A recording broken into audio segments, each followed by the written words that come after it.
and welcome to Into the Wormhole with Larissa and Lauren. Let's get back into our conversation about mixed race representation on Trek with our dear friend, Joshua Dent.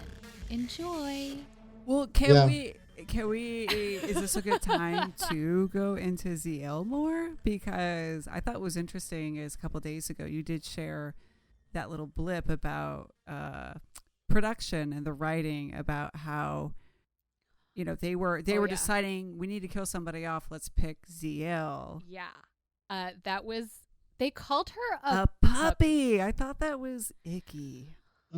Okay, here I've got the quote. This is from David Weddle. He's one of the writers. It was him and Ira Steven Behr and Hans Beimler. And I will say that, like, in general, I do like Ira Steven Behr. I like his approach to DS9. I think he was really trying to push boundaries, and he was fighting a lot of the good fights with the studio. That said, this is some fucked up shit. So David Weddle says, we had to get her to a point where it would matter to the audience besides mattering to Dukat. So we began to work with Ziyal to try to make her a better puppy, as it were. I mean, there are worse ways he could have worded that. Not many. No, it's really bad. It's so bad. Right. God, that also makes following that whole arc like that for me. That just takes the gravitas out of like her being executed. Like, why? It's you literally set her up for this trope. Like not for any like real good reason, and it did not need to be that character. They built up. They're like, oh, we got this illegitimate mixed person. Let's kill them off. Yeah. But we got to make the audience like them. Let's recast them for the 500th time, right? And work on that. They cast her what? 3? They recast her 3 times. I believe so. I can't remember. It's three different actors. Fourth actress. So fucking ridiculous. Yeah, but like we didn't already like her. Like, Ziyal is so sweet, and she's been fucked over so much, and you just want her to win. Like, she's so kind, and like she's trying to use her mixed heritage to bring people together, which is very sweet, but also like, we're not the solution to racism. No matter how much people want to say that, we're not. But like she's trying, you know, to do a thing. And she's also like blossoming in the face of adversity and like always so optimistic. And like they could have written her to like become his adversary. Oh, definitely. You know what I mean? Like, what if they had written her to be like the new face of the Bajoran rebellion?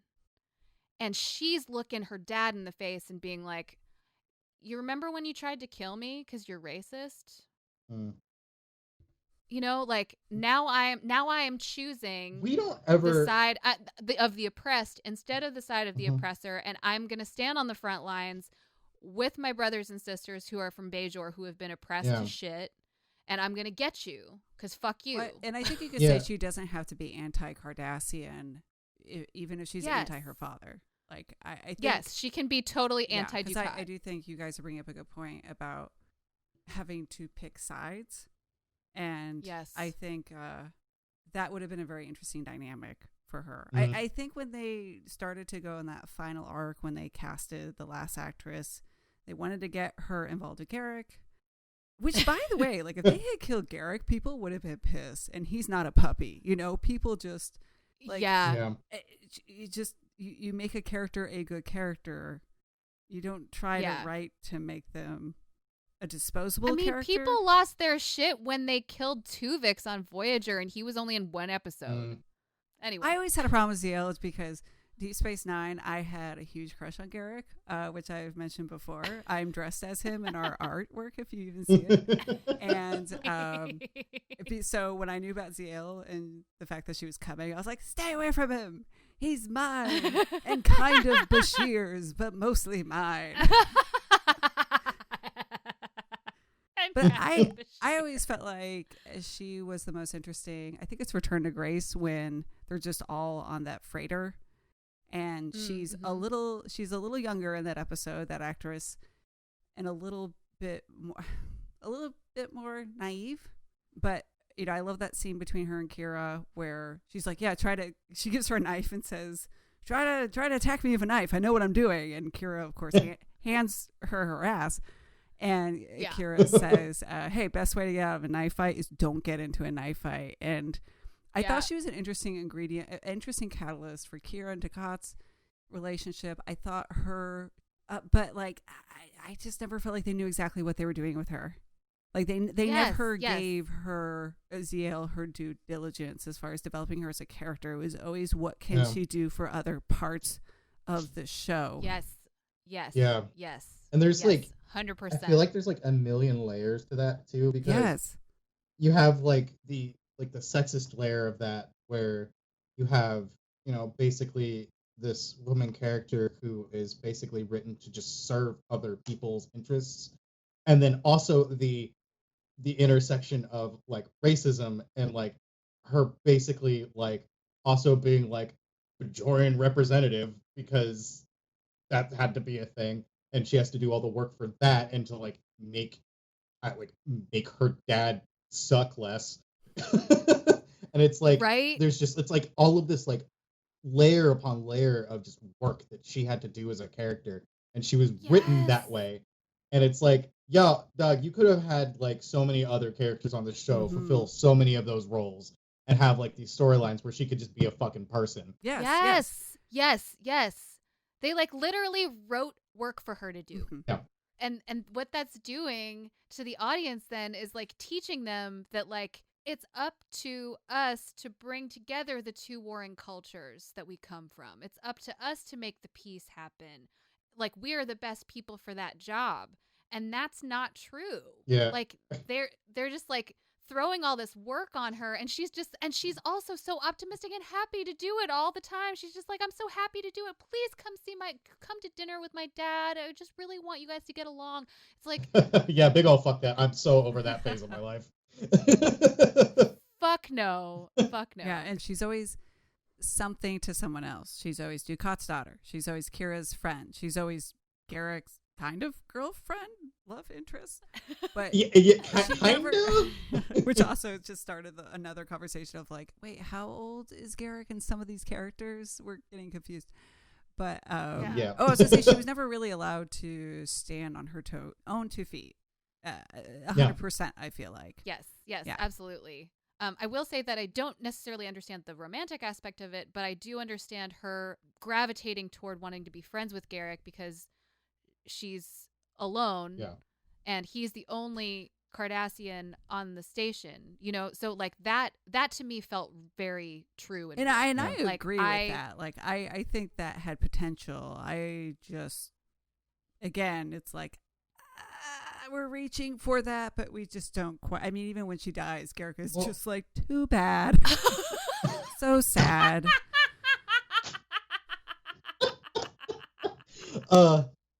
Too bad. Grieving done.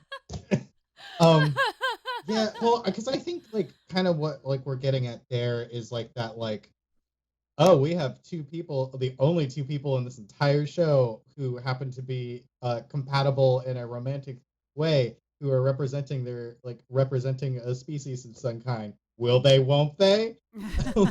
Right. Where it's like that, like the 2 black people in a movie are the ones who are going to be like going to get together. Which there's just so many layers to it, because it's like there is that part where like I get it.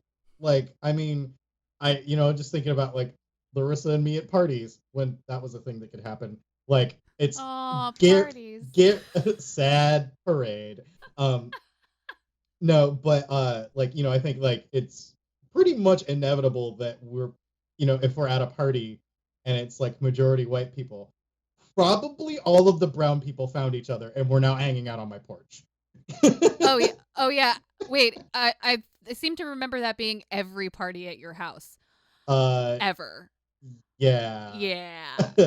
I will say though that like if they had made the Garrick and Ziyal relationship platonic, that would have been so much better. Wouldn't that have been great if it had been like, hey, we're the only two Kardashian people, and like maybe we can like sit on some hot rocks together because like nobody else wants to do that with me. Yeah. Like I can be like, hey, my Filipino friends, can we get together and make lumpia because we all know how, and then we can all do impressions of our moms. Like it's like that that need to like have to share culture with somebody who shares your culture. Yeah. Like that as a mixed race person, I relate to really hard. Mm-hmm. But like why she had to fall, like they can love each other without wanting to be romantically involved. You know? Yeah, but they can do the do though. Like I love Josh and I love Lauren, but like you guys, I don't really want to like sleep with that. Damn it! I just want. Well, that just ruins everything. All right, so podcast. All right, so Larissa's out of the podcast. Well, that's it's just you and me okay. Now. Bye. I don't know. It's just a shame to me because I feel like this is a thing. Like Star Trek as a show, like as a whole, for a very long time, has tried to dig in at some pretty important problems and like general like societal things that we ought to be paying attention to. Yes. And it just misses the mark so many times. And it's really a shame more than anything because it's like so close to just greatness. And it's but then it's like so close but so far. And I think like in these conversations about race, I think one of the inherent problems which y'all brought up Picard, and they're inching closer. Mm-hmm. They're inching closer. Right. Like it's like okay, let's do another Star Trek series. Like let's do another station, and maybe we can get this right. Maybe, possibly. Let's do that 2024 reboot of something where actually species are multifaceted, and I don't know, maybe there are like characters that aren't just their race. Like I mean, every iteration has pushed it a little farther. Yeah. And I will say that like Star Trek Star Trek was the first time I saw people on TV who were like actually represented in their characters as mixed race. Yeah. Like I had never seen like a character on any show before that was like, I'm mixed race. And this is like part of my identity and who I am. I'd never seen that before. Yeah. Every iteration since then has like pushed boundaries, but then at the same time, other things have caught up and then surpassed. Yes. You know what I'm saying? I agree. Yeah. So like, of course, like it's really cool that Dr. Phlox is poly, but like, where else can we go now? Like it took until Discovery to have a gay couple and two cis male people in a homosexual relationship on Star Trek. It took until Discovery for that to happen. Whatever, like, fucking Will and Grace happened before that. You know what I'm saying? I'm rolling my eyes too, Josh. I'm like, ugh. I mean, yes, it's not. Yes, but all I'm saying is that like there were other shows have done this. Like other shows have done so much, and it's like Star Trek is supposedly in this relatively future harmonious universe where we as humanity have fixed a lot of problems. Well, and I think too what kind of makes it a tad more painful is the fact that when the original series happened, Star Trek did have some heavy episodes. I mean, correct me if I'm wrong, that was the first interracial kiss was was on Star Trek. Yeah, and it was also not consensual. I think that was a writing thing where they were like, the only way we're gonna get this on the air is if there's some alien forcing them to. Which you're right, that adds its own thing. To both of them, wasn't it non-consensual to both of them? Just to be fair, it was non-consensual for both of them. Yes. And no matter how we all feel about Shatner, it is partially because of him that kiss made it onto TV, because he ruined every take that didn't have the kiss in it, because he just felt like his character would do that, would like make sure that happened. Yeah, that is a level of spite and pettiness that I can get behind. Fucking Shatner. Like, sometimes but when they allies in general, if you're listening, ruin all your takes so representation happens. Right? Just go ahead, ruin your takes. Do it. But for that to be such like a moment, in history, and then like you guys, I completely agree. To have it slow down, kind of, and have things surpass it. The fact that Star Trek did had a big moment when it came to that culturally and in the media, and then to sort of almost put the brakes on it in later things was, it's a little, and like I said, they would like flirt with it and try, but there was always some sort of like, they'd always Paramount executive getting in the way, or Rick Berman. Yeah. It's like there were in anything that gets as big as Star Trek has become, there are going to be people in power that want control over stuff and want it to be a certain way. And I think that there have definitely been people within the confines of Star Trek that have been doing a great job at making sure that representation happens, or doing their best to make sure that representation happens, writing stories that are portraying real people and not monolithic representations of people.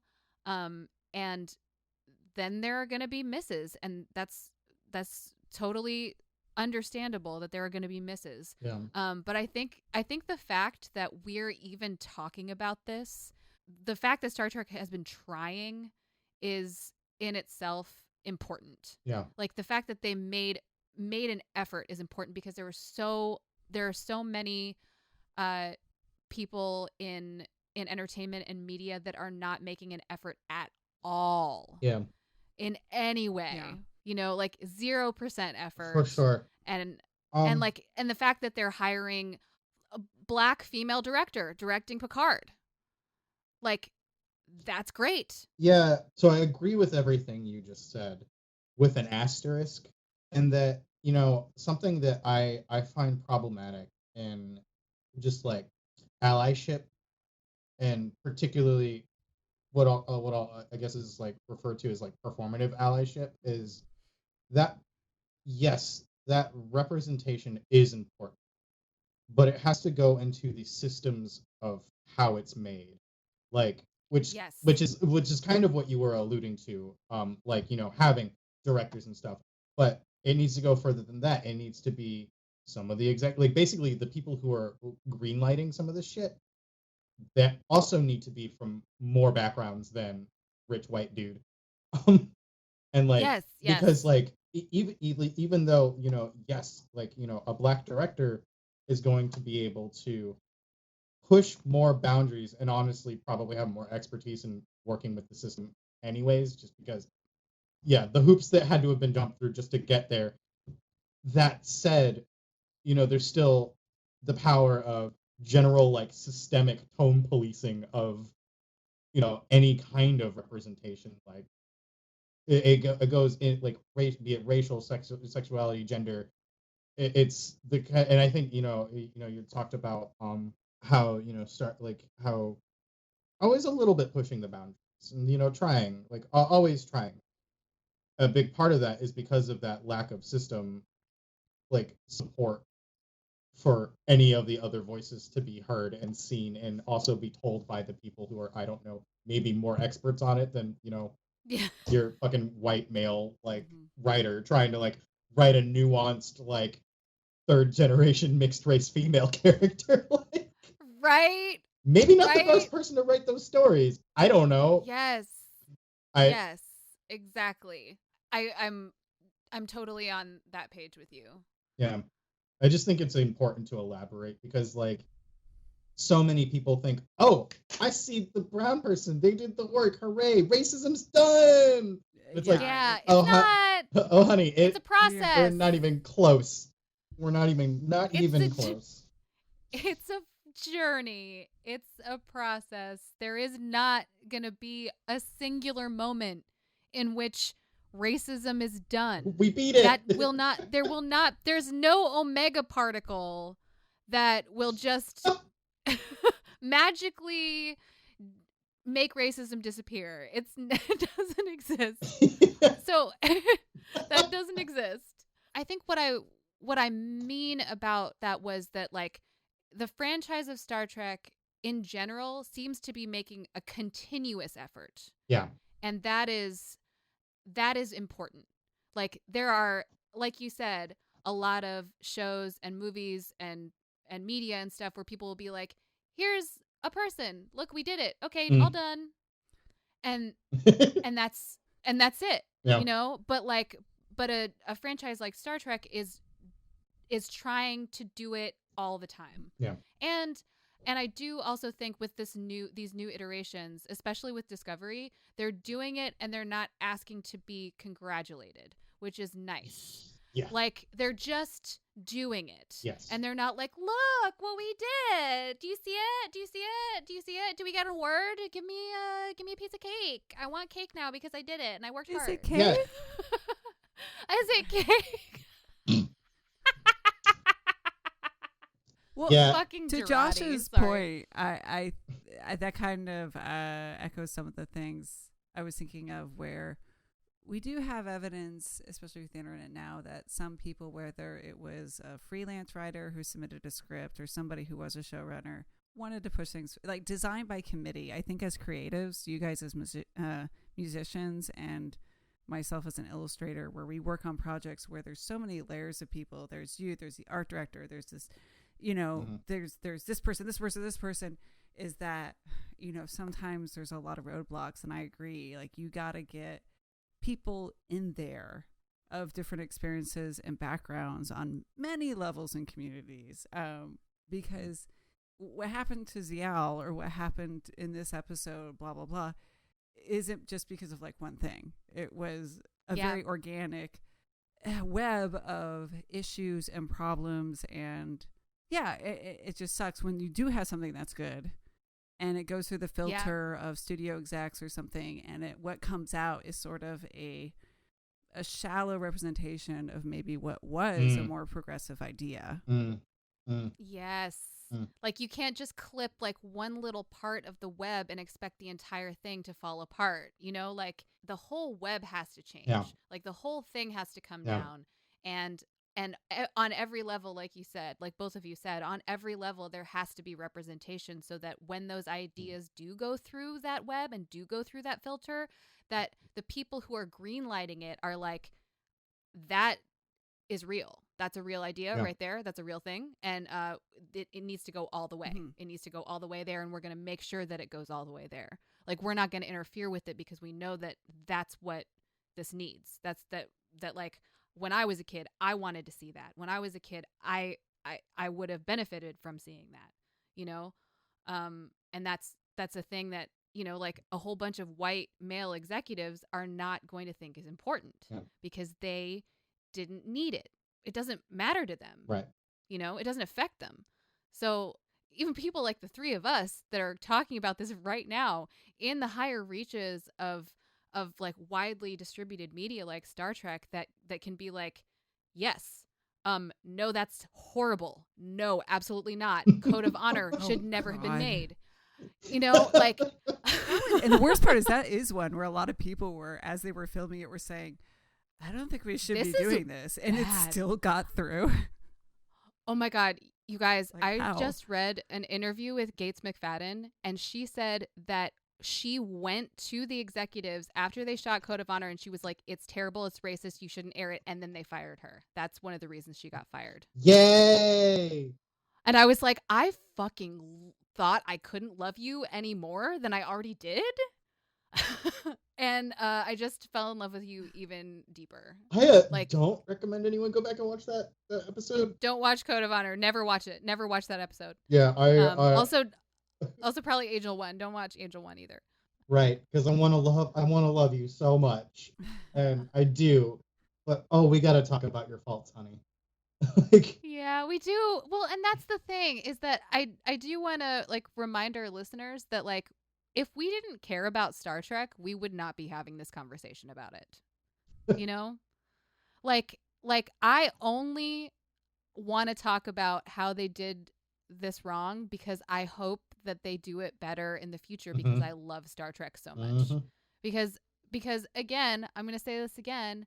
This was the first time I saw mixed race characters portrayed on television ever. This is the first time I heard it talked about ever. That conversation with Deanna and Kalar in the hallway, that was the first time I heard two mixed race people have two mixed race characters, because they're not mixed race people, but mixed race characters have a conversation about their backgrounds on television. And that conversation, I remember hearing it for the first time, and I remember it being important to me. And we haven't even brought up Molly, but Miles and Keiko's daughter. Oh my God. Yeah, like you guys, I forgot about Molly. Well, I don't want to distract too much from your point, but I just remember you telling me how much that meant to you. Yeah. Like she's half Asian, even though like the way that they did Asians on. We could go into that, but yes, like Molly, I loved Molly. I was like, oh yay, it's a little girl like me. I don't know. That might have been the first time that I saw representation like that. Period, like at all. Because like it's one thing to have the idea of mixed race people on a thing. Like be this like foreign idea of like talking about interspecies like breeding, and then like having like, oh shit, I know people who look like that. That's cool. Yeah. Miles and Keiko were like, oh, my family looks like that. Yeah. I hadn't seen that. Yeah. I had never seen that in a cereal commercial. I had never seen that in a and nobody's questioning it, because in the future in Star Trek, they're just two humans that married each other. Yeah, again, mankind had, for the most part, gotten their shit together. And so, because I remember even us two talking, Larissa, and I said, I don't know if my childhood brain is just forgetting this, but I felt like when they presented Miles and Keiko, it was just like a non-issue. Another show in the 90s handling that would have had an episode where like Keiko's mom like comes on the ship and is... angry they that make a huge fucking Miles deal, doesn't understand, something about Japanese culture or something like that. Like they never went there. It was just, I appreciated how normalized it was looking back as a kid, that it was just like, this is just the way it is. Yes. Yeah. This is just because like, that's just the way it is for me. It's normal because that's my family. My family is my family. Yeah, they're not putting like a big spotlight on it. They're not wrapping a bow around the car and being like, hey, like they're just like, here's some people. That's really, really important. And I do think that no matter how people feel about Miles and Keiko, because people have feelings about Miles and Keiko, and people have a lot of feelings about Keiko's wedding dress and her wedding hat. Also, if you've never seen her wedding hat, go on the internet and find her fucking wedding hat that no one has ever wanted to wear. It's amazing. I mean, that whole outfit is just a travesty, but it's overwhelming. It's incredible. Have you ever wanted to wear iridescent plastic? Like, now I do. Cloth. It's not. It is in that costume book I have. I need to read up about it. But like that was a big deal for me, getting to see, you guys, representation is important. It's like how like Whoopi Goldberg saw Nichelle Nichols on the original series, and she was like, wow, we exist in the future. We have a place in the future. Like we belong in the future. Like we are still going to be there. That's important. And that's in particular how important science fiction is, specifically in this kind of representation, especially futuristic science fiction. Yeah. If you're not showing me that I still exist in 400 years, what does that say to me as a kid? Like what does that say to me as a child watching a show where like nobody in the future looks like me? It looks like I don't belong there. That's a big deal. Yeah. So like watching a future utopia where it's just white people, that's a really strong message. So like science fiction, I mean, in particular, I think science fiction is really important when it comes to being able to talk about things like this, because you can put things in a different context. You can look at things from a different angle and open your mind to new possibilities, because that's what science fiction is for. Yeah. So I feel like that's why I'm so hard on Star Trek. Yeah. You know, because you have a responsibility as a franchise that is depicting a utopic view of the future. You have a responsibility to show us that we belong there. Yeah. Well, I mean, that's why this kind of deviates a little bit from Star Trek and more like, so I'm really into like, you know, a lot of the fiction that I consume, like science fiction, is like in like the Afrofuturism like kind of genre. Yeah. Like, you know, I really latch onto a lot of that stuff because, you know, I see representations that, you know, sound like me in ways that no other media doesn't. And it's kind of, and I think, you know, that's just part of like the African American diaspora a little bit, is because a lot of us are mixed for a lot of reasons. And so like body type representation and everything like that, you know, we all got like everyone's got a cousin who looks like me somewhere. Like it's kind of one of those things like that, even though it's not necessarily fiction that's written, you know, about the mixed experience, I still find more representation there, more real, honest representation there than I do in stuff like Star Trek, which, you know, is just a lot of these like problematic allegories to like alluding to mixed race things. And like kind of going back to, you know, your point, that's why I think about these things with Star Trek, because it could be so good. And I mean, there's so much good stuff in Star Trek. Like, yes. I'm not here like 2 hours into talking about Star Trek because I hate it. like, but also like it could be so much better than it is. Yes.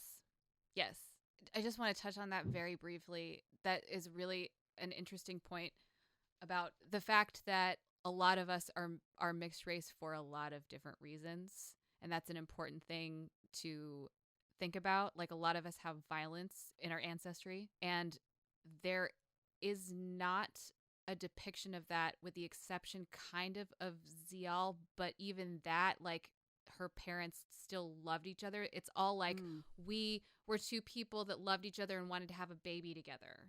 There is no other depiction of like what, especially being mixed race in America, looks like, and what it feels like when you like hear people talking about ancestry.com and stuff and being like, well, fuck that. Fuck that. Because like I don't know if you read Caroline Randall Williams's New York Times op-ed. I mean, if you haven't, hi listener, if you haven't read it, go read it. Read it immediately. But just the fact that like there again is a very like sort of one note expression of that in Star Trek is disappointing, and I would love to see some more. Like I even said at the end of this when I wrote this thing, at the end it was before Discovery came out, and I was wondering if Michael Burnham was going to be part Vulcan, because they were like alluding to her being connected to Vulcan culture in the trailers. It turns out she's adopted. That's great. I was like, oh, are we gonna get another Black Vulcan? Finally. And we didn't. And we still have not had any more mixed race characters, hybrid alien human or alien characters on any of the new Star Trek. So I'm just gonna like put out there into the world, and maybe like Alex Kurtzman or like Michael Chabon will hear me, and they will be like, what if we hire a mixed race writer and we have them write a mixed race character on Picard or on Discovery?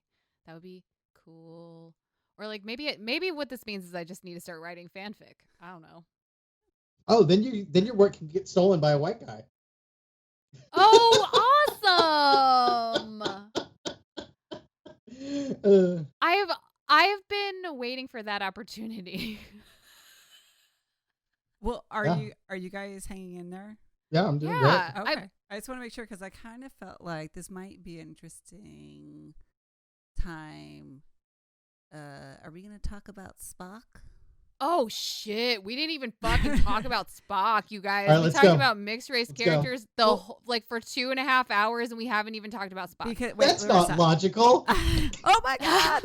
All right, because Larissa, I have to actually correct myself on something because when I read your article originally on Woman on Warp, for some reason I thought you didn't have Spock, and then when I went back to read it, I'm like, oh no, she mentioned Spock.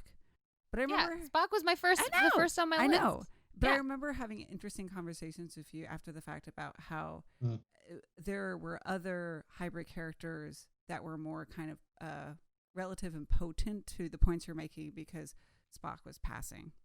And I think that is a really important thing to talk about because I think a lot of people come from backgrounds of duality. It may not be racial, but it may be other things. Even for instance, like you and I had a really, I think, interesting conversation about how, I married into a Jewish family.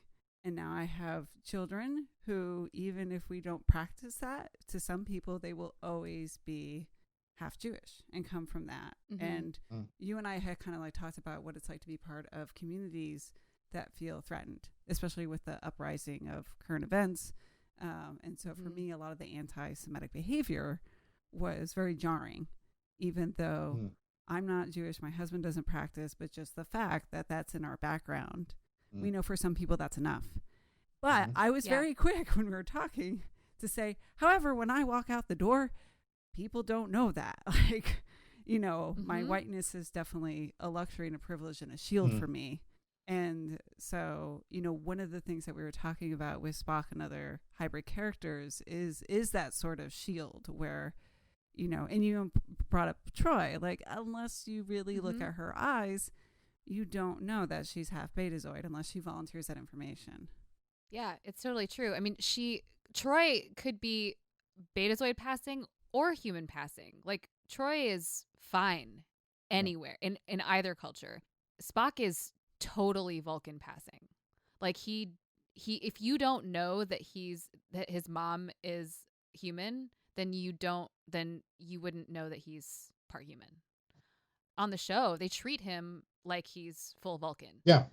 And they only like talk about there are a handful of episodes and the 2009 movie where they talk about his upbringing, and they actually show a few times like what it was like for him growing up on Vulcan. Yeah. And I think that portrayal is really interesting, and I'm glad that they showed it. I mean, I'm probably going to catch some hate for it, but I think that like the 2009 movie is probably one of the better representations of Spock that I've seen.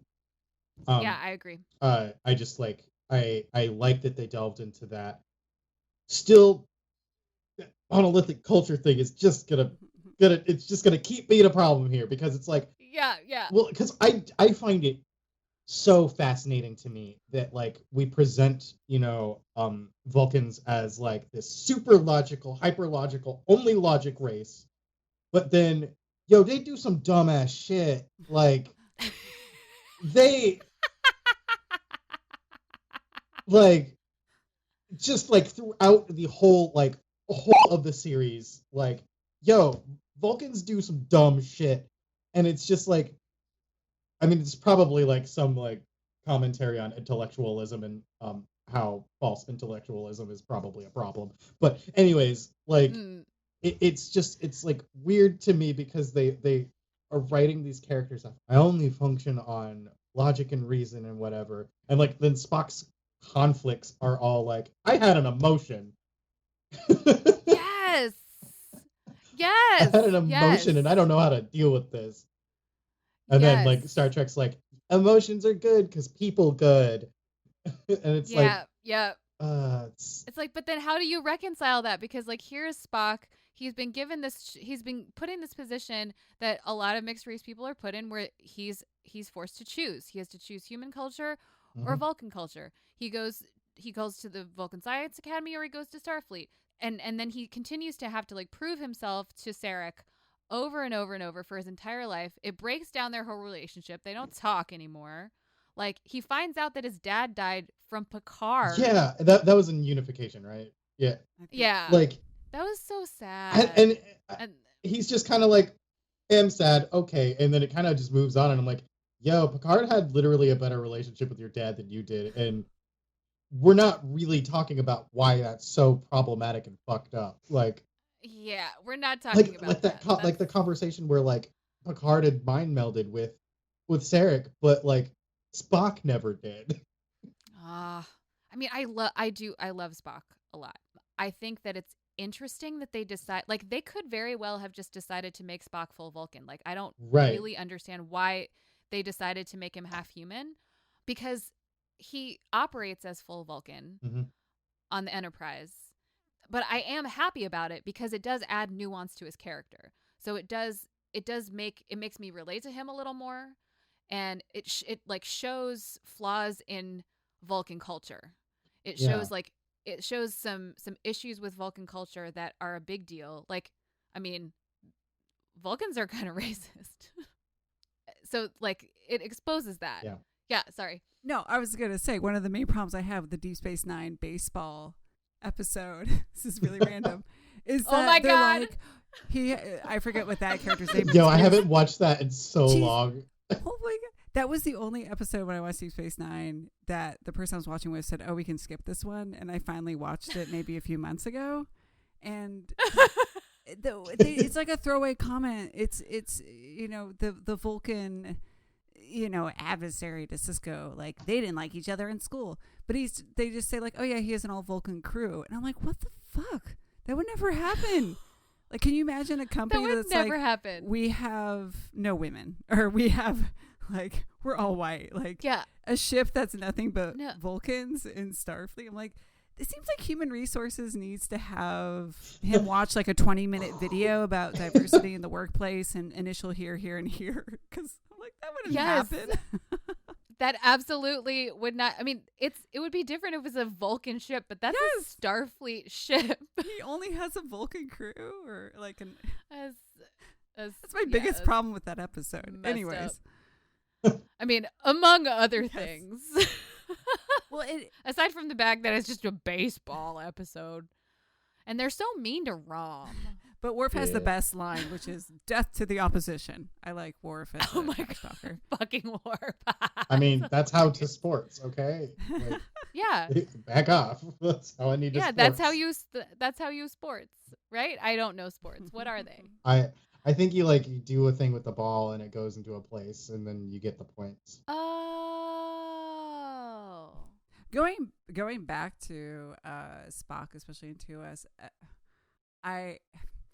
does Bones start to get kind of a little harassing to Spock? Yeah. There's a lot of moments I Bones watch and I'm like, rude. This is kind of going a little too far. Yeah.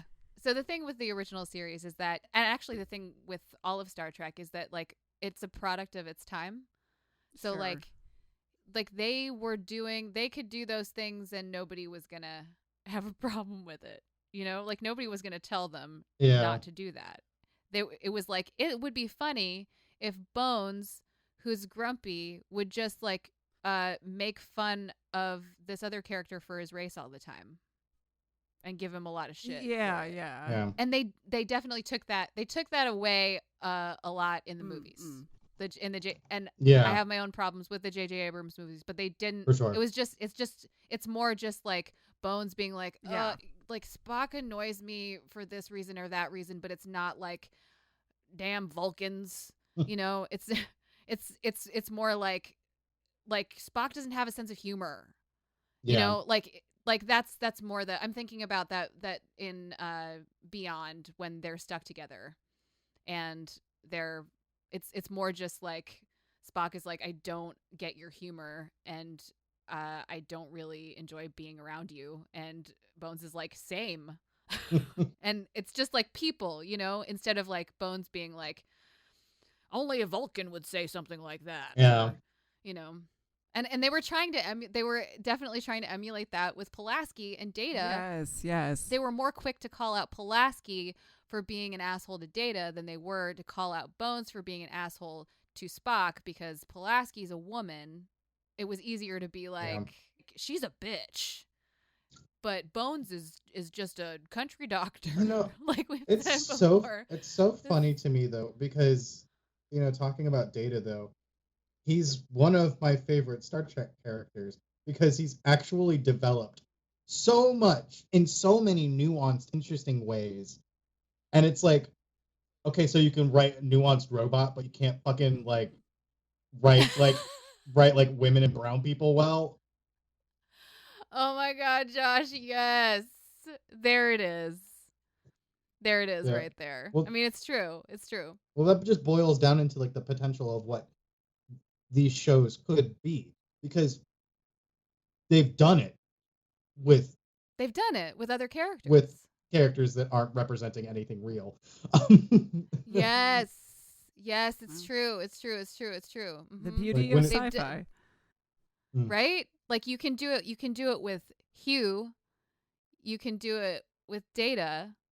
You know, like here are characters that are not human or alien. They're vessels again for themes and abstractions, and when you try to put those themes and abstractions onto something from the real world, that's when you start to have complexities that you need to be aware of, and if you're not, it can come out not good. I will just say it that way. Not good. Lauren Lowen, everybody. Yes. Not good. That's our tagline. I love all these like understatements that have happened. Yes. Lauren's like, it can come out not good. Josh is like, maybe don't do eugenics. I'm gonna keep it very simple so that it gets across. Yes. Yes. We have lots of points to get across. Oh my God. So I kind of wanted to talk about how can we make some suggestions for Star Trek to do this better in the future? Like, because what I like would hope for is that they continue, like people who are in charge of Star Trek continue the journey of trying to do their best, you know? I hope that there are more people involved in new Star Trek that are like making an effort, because that's a continuous effort. Like we said before, is one of the most important things. Like not just doing one thing and then being like, I did it. Yeah. The thing that's different about Star Trek is that they keep trying. They're not like, we're going to have a character. I mean, to be really frank, it's nothing that we haven't already said, but I mean, get people in the writing room who do have different experiences. Get Black writers, get women, get trans people, get queer folk, get people who are mixed race. Like, get those people to write those characters. And even then, don't utilize that in a way where it's like, oh, well, this person, well, they identify this way, so clearly they represent everybody. Because that's not how it fucking works. Like, not all nuance. Yes, like not all of us are the same. So that story that that's why you need multiple people of different backgrounds in the writing room. Like, because with so many intersecting identities, we don't have the same experience. Like, and like even just like different intersections of like a cis Black male writer would write versus what a trans male writer would write. Those are two completely different. They're going to have different perspectives on these things. And that's not even to say you can have two cis Black men in the room and they'll have different experiences. So it's like different experiences. Yeah. So there needs to be far more representation, and also them having equal voices to their peers. Their voices should matter as much as every other white man in that room. And that means that white writers, hey, you're for whatever reason listening to this, you might have to give up some of your power. And that's going to feel not great, but that's what you got to do. That's that. That's, kind of ignoring a whole system that needs to be dismantled because it's just inherently racist and sexist and awful. but that's a thing that can immediately be done is hire fucking brown and queer people to write fucking characters. Take your own creator's advice. Infinite diversity and infinite combinations.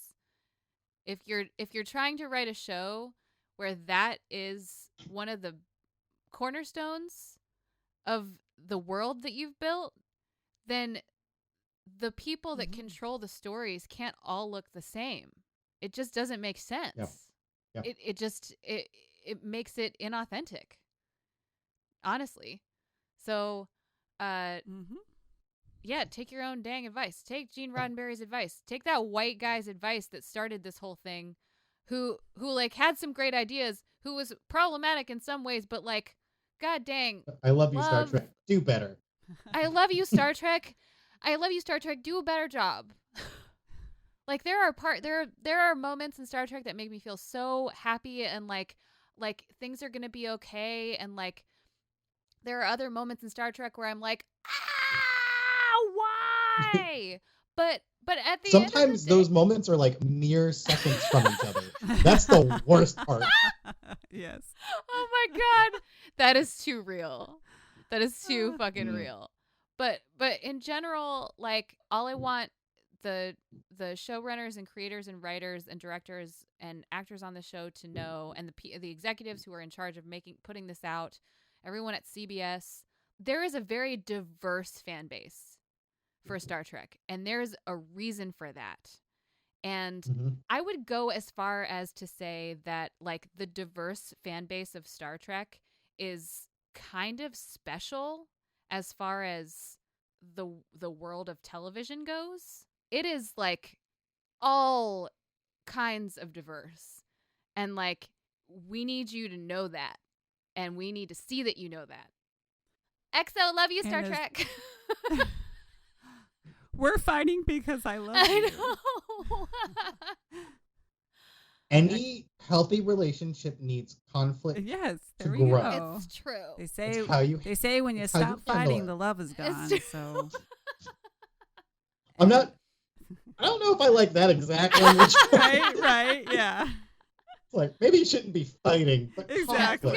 Conflict. Yes. Conflict. Arguing. Yeah. Two different things. Arguing. And I kind of really feel like as the white person, I should just shut up and listen. That's what we kind of need right now. Yeah. But, Lauren, you've been doing a great job of that, though. Like I've like been watching your beautiful face, and you've just been like, I'm hearing, and I'm gonna say a thing when there's a spot for it, and I'm gonna listen, and it's just beautiful. Yay! That's good job. Good job. You're writing real good right now. Yay! Well, maybe I should phrase that differently, because that would imply that like you're probably pulling some fuck shit. No. But I will say this, it kind of echoes points you guys both made, and this is sort of a step from Star Trek, but especially talking about people involved with projects where there's many layers and levels of people, to even step it back to a earlier stage in the creative process. I teach, I'm a college instructor. I've been teaching for more than 10 years. And one thing I have learned is that students need to see themselves in the industry. And we're talking about people seeing themselves in Star Trek, but also when you are an instructor, and even if you're doing a presentation, I do illustrations. So your instinct is that, well, you're just going to be showing the art. They're not going to see who created it, but students are smart. They follow contemporary artists on Instagram. They look them up. They get hints from names and stuff. And if, for instance, if I'm showing artists and illustrators or people in the industry, and there's not Black people, there's not people of color, there's not people from the queer community, what is that? What am I telling those students? I'm saying there's not room for them in that industry. And so I also, and so it goes even to that level where you need to be exposing students, like you guys said, if it's musicians who go into composing music for Star Trek and other things, if it's people in acting, if it's people who are going to make film, or just go into that industry, is as I think instructors and institutions have a responsibility to show diversity in the industry, you know, and it may mean extra work, you know, but if you can bring in guest speakers, if you can bring in faculty that look different from each other and come from different backgrounds and experiences, that's always a good thing. Yes, Lauren. Yes. I want to thank Josh for being our very first guest on the podcast. I'm the first Oh my guest. God. Yeah. They're the first guest. You guys, I love you both so much. It is very exciting to me that I have friends that are, first of all, interested in talking about this very specific intersection of science fiction and representation of mixed race identity. Like, it is so fucking specific. And it's like, it's just so great to like have friends that are so cool and like the things that I like, and also like have the same problems with the things that we like. Yeah. And are interested in like constructively discussing it. I will just say, Josh, before I forget that, I promise right here that we will invite you back to another episode where we're talking about maybe more lighthearted things like tribbles, or not that this wasn't fun, but give you a chance to experience a different flavor of the podcast. So we'd love to have you back. Ooh, this was it would be really, really fun to have Josh on another episode that we do where we come up with fake Star Trek episodes. Oh, I'm so here for it. Oh. So basically, you know, when you were talking about doing fanfic, now we're going to just do group fanfic. Great. Yes. Yes. On it. Oh my God. Yes. Okay, so that's what we're gonna do. Next time Josh comes back, they're gonna be coming back with a lot of really bonkers ideas about Star Trek episodes. We're gonna have a fanfic orgy. Just circling it back to the sex thing. That's representation, though. No. I mean, I think it's important to have polyamorous representation. I never see that. Absolutely. Although we're not saying that like poly people just have orgies. That's probably the wrong. No. That could not be. That could not be more different than my own life. Also, just want to put out there that orgies are probably a really bad idea right now. Oh yes, wear a mask at least. I don't know. I don't know how you 6 feet distance that, but you can't. I don't feel like you can. I don't. Is it like tantric? That's it. You know? That's the podcast. Where there's no touching. Right? It's all. Oh my God, you guys, are we writing like our first group fanfic? Oh my God, we're writing our first group fanfic. Tantric so we're just jumping straight into erotica. Okay, right. Yep. We all just really want to be touched. Okay. I miss hugs so much. I miss hugs. But thanks so much for joining us, you guys. Yeah, watch some Star Trek, but don't watch Code of Honor. Or Faces. Or Faces. Don't watch Faces either. Okay, bye-bye. Bye, everyone.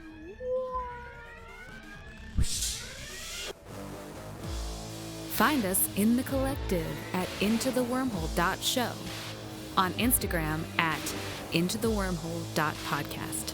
Into the Wormhole is brought to you by We Own This Town. The fans of Star Trek are like a Dolly Parton concert. You just speaking straight Tennessee right now. Into the Wormhole is brought to you by We Own This Town.